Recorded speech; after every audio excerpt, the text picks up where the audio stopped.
Bugun dasturimizda ijtimoiy tarmoqlarda tarqalgan shov-shuvli xabarlar. To'g'risini aytsam, rostdan ham uyaldim.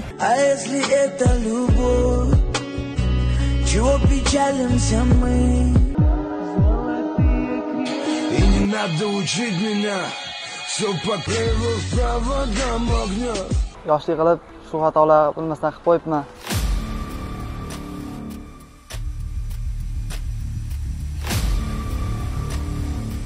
Aptechkaning agnotoshitelligini ko'rsat deyishga haqqi yo'q. Maxsus tadbirlar tadbir rejasi asosida amalga oshiriladi. Hududlarda o'tkazilayotgan tekshiruv tadbirlari davomida aniqlangan qoidabuzarliklar.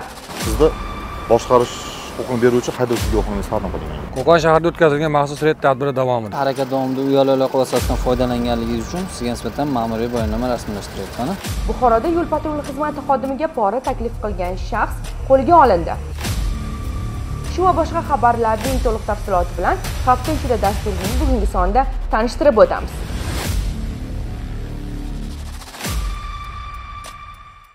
Assalomu alaykum. Dastur an'anasiga ko'ra dastlab ijtimoiy tarmoqlarda tarqalgan sohaga oid shov-shuvli xabarlarga munosabatlar beramiz. Har bir dasturimizda ijtimoiy tarmoqlarda qoidabuzarlarning xavfli harakatlari va ularga nisbatan qo'llanilgan choralarni sizlarga namoyish qilish orqali ogohlikka chorlab kelmoqdamiz. Shunga qaramasdan ayrim shaxslarning noodatiy harakatlari ijtimoiy tarmoq foydalanuvchilarining e'tirozlariga sabab bo'lmoqda. Surxondaryo viloyatida bir avtomashinani 2 kishi bo'lib boshqargan shaxslarga nisbatan tegishli chora ko'rildi.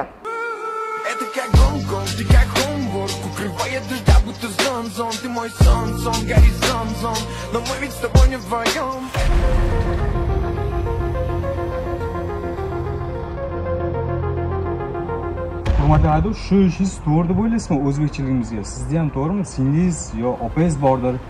Transport vositasini 2 kishi boshqarmaydi, bilasizmi? Bilaman. Yo'l transport hodisalari yuz berishi mumkin. Shu yaxshi ko'rgan qizim so'ragan, iltimos qilgani uchun, pedal oyog'iga yetmagani uchun haydashga ruxsat berdim. O'shimdan afsusdaman.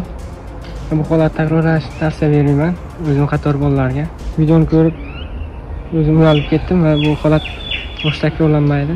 Bu ishimdan juda afsusdaman. Bu boshqa takrorlanmaydi. O'zim qatori tengdoshlarimga ham bu narsani maslahat bermayman. To'g'risini aytsam, rostdan ham uyaldim. Transport vositasi mashina haydashga qiziqsangiz, mana avtoshkola va avtomaktablar bor, bemalol instruktorlar bilan borib, maxsus mashinalari bor. O'rgansangiz bo'lmaydimi? Qarindosh urug'laringiz, oilangiz, ota-onangiz ko'rsa nima deb o'ylaydimi? Kelgusida bunaqa holatlar boshqa takrorlanmasin. O'ziga tegishli xulosa chiqaring.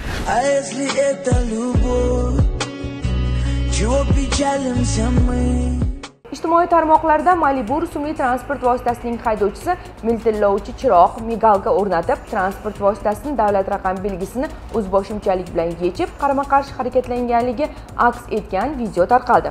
Mazkur holat yuzasidan Toshkent shahar yo'l harakati xavfsizligi boshqarmasi xodimlari tomonidan haydovchiga nisbatan ma'muriy javobgarlik to'g'risidagi kodeksning tegishli moddalariga muvofiq ma'muriy bayonnoma rasmiylashtirilib, avtomashina vaqtinchalik saqlash uchun jarima maydonchasiga joylashtirildi. Shuningdek, Toshkent shahar ko'chalarida tungi vaqtda turli xil manyovrlar bilan harakatlanib, svetoforning taqiqlovchi chirog'iga bo'ysunmagan Malibu rusumli avtomashina haydovchisi ijtimoiy tarmoq foydalanuvchilarining qattiq e'tirozlariga sababchi bo'ldi. Toshkent shahar yo'l harakati xavfsizligi boshqarmasi xodimlari tomonidan qahramon haydovchiga nisbatan ma'muriy javobgarlik to'g'risidagi kodeksning 128-prim 4 moddasi bilan ma'muriy bayonnoma rasmiylashtirildi.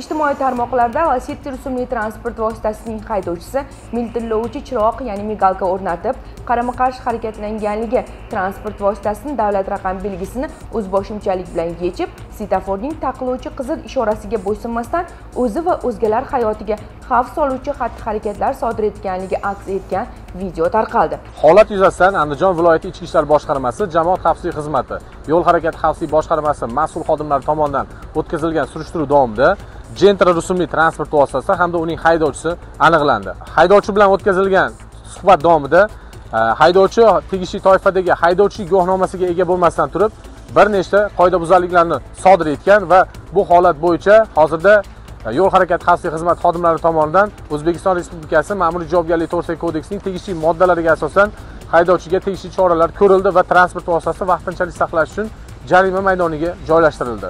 Hurmatli haydovchi, nima uchun ushbu xatti-harakatlarni sodir etganingizni o'zingiz gapirib bering. Men Turg'unov Ahmadjon shu Instagramda ko'rib qiziqib, yoshlik qilib shu xatolar bo'lmasdan qilib qo'yibman. Bu holat boshqa qaytarilmaydi. Men xodimlar topa olmaydi deb o'ylab, shu narsalarni Instagramga qo'yganman. Qilgan ishimdan pushaymonman. Endi esa haftaning eng shov-shuvli xabarlaridan biri bo'yicha ma'lumot beramiz.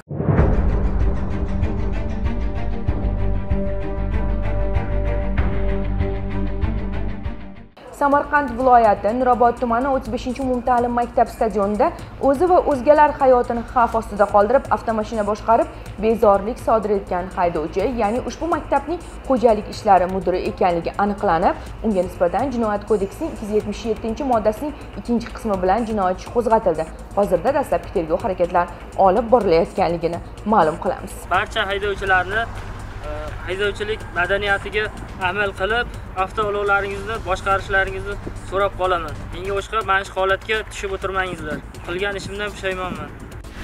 So'nggi vaqtlarda ijtimoiy tarmoqlarda qonunchilikni yaxshi bilmagan, tushunmagan shaxslar fuqarolarga noto'g'ri ma'lumotlar tarqatib, ularni chalg'itishga harakat qilishmoqda. Kuni kecha ijtimoiy tarmoqlarda kuzatuvchilar sonini oshirish maqsadida paydo bo'lgan qo'shtirnoq ichidagi yangi yulduz noto'g'ri ma'lumot tarqatdi. Ya'ni xodim sizni to'xtatib aptechkani magnitoshutelini ko'rsat deyishga haqqi yo'q. Ayni aptechka va magnitoshutel, hatto gaz ballonni hujjatlarini berib tekshirishga ham majbur emasmiz. Assalomu alaykum. Bu maslahatchi fuqaroga amaldagi yo'l harakati qoidalarining 7-bandini va 3-ilovasi 7-10 hamda 7-19 bandini, Jinoyat kodeksining 262-1 moddalarini borligini eslatib o'tmoqchiman. Bundan tashqari yo'l-patrul xizmati faoliyatini tashkil etish faqatgina Vazirlar Mahkamasining 975-sonli qaroridan iborat emas. Bir qancha qonunlar, qarorlar va Ichki ishlar vazirining Adliya vazirligi nazoratidan o'tgan buyruqlari ham mavjud. Qachon tekshira oladi? Faqat bitta holatdagina tekshira oladi. O'shanda ham tadbir o'tkazilayotgan bo'lsa, tadbir o'tkazilayotganligi to'g'risida sertifikat bo'lsa va o'sha sertifikatning mazmun mohiyati aynan mana shu narsaga tegishli bo'lsa, gina tekshira oladi. Ha, aytmoqchi, siz aytgan tadbirlarda sertifikat bo'lmaydi. Maxsus tadbirlar tadbir rejasi asosida amalga oshiriladi. Hurmatli faoliyatini endi boshlagan yuridik maslahat beruvchi ijtimoiy tarmoq faollari, o'zingiz bilmagan va asossiz ma'lumotlarni tarqatib, boshqalarni chalg'itmang. Yo'l-patrul xizmati xodimlari dori qutisi, majburiy to'xtaganlikni bildiruvchi belgi hamda o't o'chirgichni haydovchidan bayonnoma rasmiylashtirish uchun so'ramaydi. Aksincha, siz aytgan gaz hujjatlarini ko'rsatmay, noqonuniy gaz o'rnatgan yoki texnik nosoz transport vositasidan foydalanib, yong'in va shunga o'xshash ko'ngilsiz hodisalar yuz berganda insonlar hayotini, xavfsizligini ta'minlashga shoshib qoladiganlarni tarbiyalash uchun so'raydi. Yuqoridagilarga ko'ra, barcha ijtimoiy tarmoq faollaridan tasdiqlanmagan ma'lumotlarni tarqatib, fuqarolarni chalg'itmasliklarini, fuqarolarimizdan esa aniq ma'lumotlarni faqat rasmiy manbalardan olishlarini so'rab qolamiz. Harakat xavfsizligini ishonchli ta'minlash, yo'l transport hodisalarini oldini olish maqsadida respublikamizning barcha hududlarida nazorat, reyd tadbirlari o'tkazilmoqda.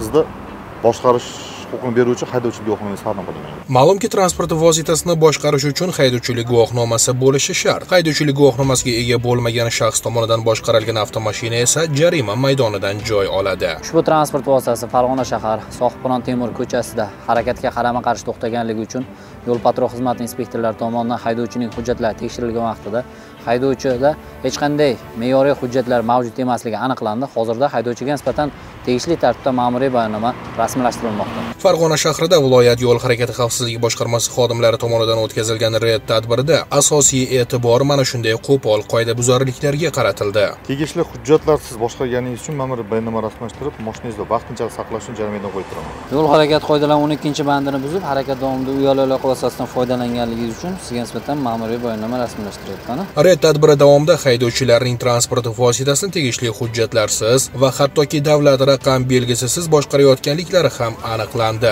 va har bir qoidabuzarlik yuzasidan haydovchilarga nisbatan qonuniy chora ko'rilib, transport vositalari vaqtincha saqlash uchun jarima maydonchasiga yuborildi. Mashinangizni vaqtincha jarimaga qo'yib turamiz aka, hal qilib chiqib turasiz. Red tadbirlari Qo'qon shahrida ham davom ettirilib, yo'l harakati xavfsizligi xodimlari tomonidan turli qo'pol qoidabuzarliklarni sodir etgan haydovchilar aniqlandi va ularning ham transport vositalari jarima maydonchasiga joylashtirildi. Qo'qon shahrida maxsus reyd davomida Gentra rusumli 40J701 PB transport vositasini to'xtatganimda haydovchilik guvohnomasi yo'qligi aniqlandi. Vaqtincha saqlash uchun jarimadan qo'yilib, elektron ravishda ma'muriy bayonnoma tuzildi. Qo'qon shahrida o'tkazilgan maxsus reyd tadbiri davomida Lada rusumli 40A119 va davlat raqamli transport vositasi to'xtatib tekshirilganda tegishli hujjatlarsiz boshqarganligi aniqlandi va vaqtni saqlash uchun jarimadan jasab qo'yildi. Ushbu tadbirlar respublikamizning barcha hududlarida o'tkazilayotganligini ma'lum qilib, sizlarni yana bir bor ogohlikka chorlaymiz. Tugayotgan haftada yo'l-patrul xizmati xodimiga 400 AQSh dollari miqdoridagi pullarni pora tariqasida bergan shaxs qo'lga olindi. Toshkent shahrining Uchtepa tumanida yashovchi 1990-yilda tug'ilgan shaxs yo'l-patrul xizmati inspektoriga yo'l harakati qoidabuzarligini sodir etganligi uchun jarima maydonchasida saqlanayotgan avtomashinasini chiqarib berish va jarima qo'llamaslik evaziga xodimning bir necha bor ogohlantirishiga qaramasdan 400 AQSh dollari miqdorida pora taklif qiladi. Xodimning arizasiga asosan 2025-yil 20-mart kuni Ichki ishlar vazirligi shaxsiy xavfsizlik bosh boshqarmasi Buxoro viloyat boshqarmasi xodimlari tomonidan o'tkazilgan tezkor tadbir davomida ushbu shaxs Romitan tumanining Gazli shaharchasidagi jarima maydonchasi hududida yo'l-patrul xizmati inspektoriga 400 AQSh dollarini pora tariqasida bergan vaqtida ashyoviy dalillar bilan ushlangan. Mazkur holat yuzasidan O'zbekiston Respublikasi Jinoyat kodeksining 211-moddasi 1-qismi bilan jinoyat ishi qo'zg'atilib, tergov harakatlari olib borilmoqda. G'ijduvon tumanida yashovchi 1972-yilda tug'ilgan shaxs o'ziga nisbatan rasmiylashtirilgan ma'muriy bayonnomani ijrosiz qoldirish va avtotransport vositasini jarima maydonidan chiqarib berish evaziga yo'l-patrul xizmati inspektoriga uning bir necha bor ogohlantirishiga qaramasdan 2 million so'm miqdorida pul mablag'larini pora tariqasida taklif qiladi. Xodimning arizasiga asosan joriy yilning 22-mart kuni Ichki ishlar vazirligi shaxsiy xavfsizlik bosh boshqarmasi Buxoro viloyati boshqarmasi xodimlari tomonidan o'tkazilgan tezkor tadbir davomida ushbu shaxs 2 million so'm pul mablag'larini yo'l-patrul inspektoriga pora tariqasida berayotgan vaqtida ushlangan. Ichki ishlar organlari xodimlariga pora berish bilan bog'liq mazkur ikkala holat yuzasidan O'zbekiston Respublikasi Jinoyat kodeksining 211-moddasi 1-qismi bilan jinoyat ishlari qo'zg'atilib, hozirgi kunda dastlabki tergov harakatlari davom ettirilmoqda. Joriy yilning 10-aprel kunidagi O'zbekiston Respublikasining 10.55-sonli qonuni bilan ayrim qonun hujjatlariga o'zgartirish va qo'shimchalar kiritildi. Qonunga muvofiq ma'muriy javobgarlik to'g'risidagi kodeksga haydovchilarning transport vositalarini trotuarlardan, piyodalar va velosiped yo'lkalaridan hamda ularga tutash hududlarida barpo etilgan yashil maydonlardan yurgizganligi, yo'l harakati ishtirokchilarining harakatiga to'sqinlik qiluvchi noqonuniy to'siq va boshqa qurilmalar o'rnatilganligi, shuningdek yo'nalishli transport vositalari uchun alohida ajratilgan tasmasi bor yo'ldan transport vositalari harakatlanganligi bilan bog'liq huquqbuzarliklar uchun ma'muriy javobgarlik belgilanishini nazarda tutuvchi o'zgartirish va qo'shimchalar kiritildi. Kiritilgan qo'shimchaga ko'ra yo'nalishli transport vositalari uchun alohida ajratilgan tasmasi bor yo'ldan transport vositalarining harakatlanishi bundan ruxsat etilgan hollar mustasno bo'lib, bazaviy hisoblash miqdorining 1 baravar miqdorida jarima solishga, xuddi shunday huquqbuzarlikni ma'muriy jazo qo'llanilgandan keyin 1 yil davomida takror sodir etish esa bazaviy hisoblash miqdorining 3 baravar miqdorida jarima solishga sabab bo'lishi belgilandi. Endigi lavhamiz foydalanishga yaroqsiz bo'lgan hamda ma'nan eskirgan transport vositalarini hisobdan chiqarish bo'yicha amalga oshirilayotgan ishlar haqida bo'ladi. Jizzax viloyati Ichki ishlar boshqarmasi Jamoat xavfsizligi xizmati yo'l harakati xavfsizligi boshqarmasining texnika nazorati bo'lim xodimlari tomonidan bugungi kunda texnik jihatdan eskirgan transport vositalarini qismlariga ajratib sotish faoliyati bilan shug'ullanuvchi fuqarolar bilan profilaktik tadbirlar tashkil etilib, utilizatsiya qilingan transport vositalarining davlat raqam belgilari hujjatlashtirib olish ishlari davom ettirilmoqda.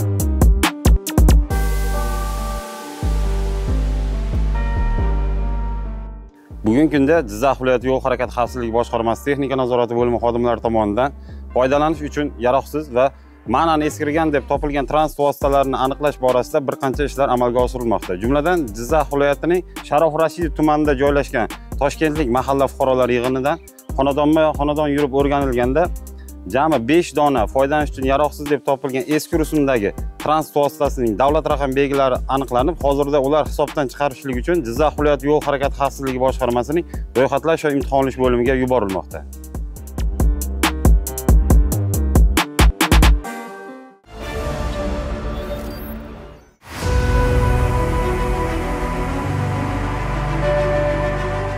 Assalomu alaykum.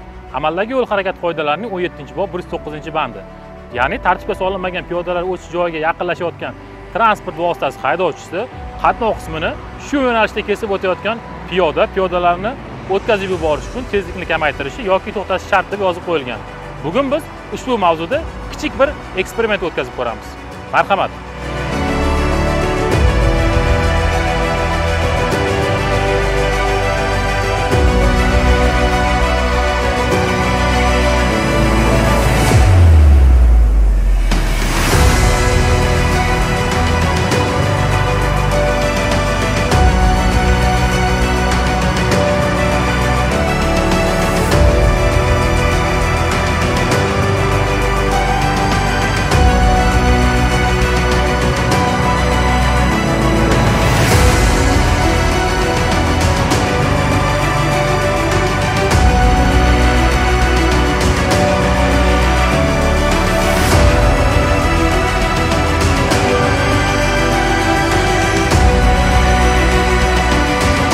Endi ushbu eksperimentimizga yo'l patrul xizmati inspektorlarini jalb qilgan holda sinab ko'ramiz.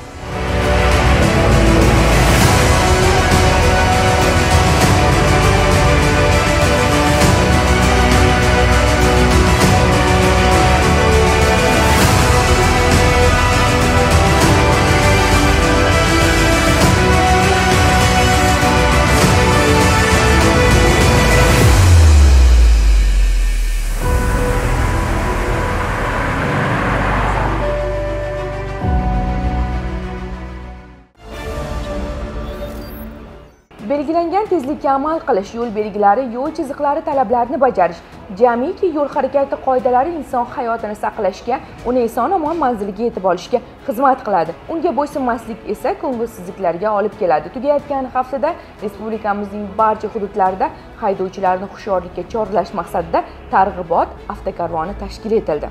Ko'rgazma sifatida foydalanayotgan ushbu transport vositalari ham qachondir kimningdir uzog'ini yaqin, og'irini yengil qilgan. Ammo u endi haydovchining xatosi tufayli bir achinarli holatda. Yo'l transport hodisasida shikastlangan avtomobillarni namoyish qilishdan maqsad boshqalarga qoidalarga amal qilmaslikning ayanchli oqibatlarini ko'rsatishdir. Targ'ibot karvonining asosiy manzillari avtoshoh bekatlari va aholi gavjum ko'cha va xiyobonlar bo'ldi. Targ'ibot karvoni yo'l harakati qoidalariga amal qilishlikni, madaniyatli harakat ishtirokchisi bo'lishlikni targ'ib qildi.